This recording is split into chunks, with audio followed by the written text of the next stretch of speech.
SC వర్గీకరణతో మాలలకు రిజర్వేషన్లలో తీవ్ర అన్యాయం జరుగుతుందని మాల మహానాడు జిల్లా నాయకులు బొల్లం రామ్ కుమార్ అన్నారు. వరంగల్ జిల్లా తూర్పు నియోజకవర్గంలోని కాశీబుగ్గ జంక్షన్ లో తెలంగాణ సీఎం రేవంత్ రెడ్డి ఎస్సీ వర్గీకరణపై అసెంబ్లీలో తీర్మానం చేయడం పట్ల తీవ్ర ఆగ్రహం వ్యక్తం చేశారు. ముఖ్యమంత్రి దిష్టిబొమ్మ దగ్ధం చేసేందుకు యత్నించగా పోలీసులు అడ్డుకొని దిష్టిబొమ్మ లాక్కెళ్లారు. రాష్ట్ర ముఖ్యమంత్రి నిర్ణయంతో మాలలకు 1% రిజర్వేషన్ తగ్గుతోందన్నారు.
ప్రభుత్వాలు మాలల పైన కుట్రపూరితమైన రాజకీయం చేస్తున్నారు.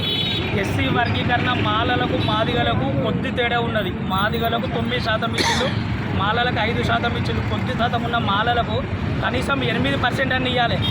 ఎక్కడ కూడా కుల సర్వీకరణ మాలలకు ఎక్కడ కూడా జరగలేదు. మేము కలెక్టర్ కానీ ఎంఆర్ఓలకు కానీ ప్రతి ఒక్కరు కూడా ఎక్కడ కూడా మాది మాలలు అనేది లేదు.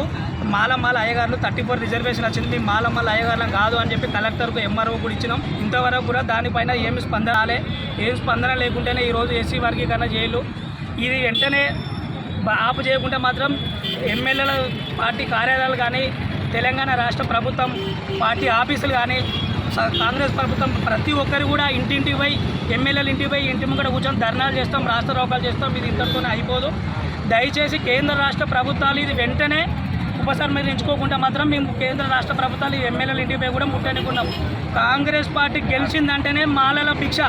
కాంగ్రెస్ పార్టీ గెలిచిందంటే ఈరోజు మాలలే మాదిగలు ప్రతి ఒక్కరు కూడా బీజేపీకి ఓటేసి బీజేపీ తరఫున నిల్చున్నారు. కాంగ్రెస్ గెలిచిందంటే మాలలు అంటే కాంగ్రెస్, అది గుర్తుపెట్టుకోవాలి. సీఎం రేవంత్ రెడ్డి గారు నువ్వు కనుక ఇది వెంటనే ఉపసంహరించుకోకుండా మాత్రం అసెంబ్లీ ముట్టడి చేస్తా అని చెప్తున్నాం. జై భీమ్, జై మాల. జాతీయ మాల మహానాడు వరంగల్ జిల్లా అధ్యక్షుడు. నా పేరు బొల్లం రామ్ కుమార్.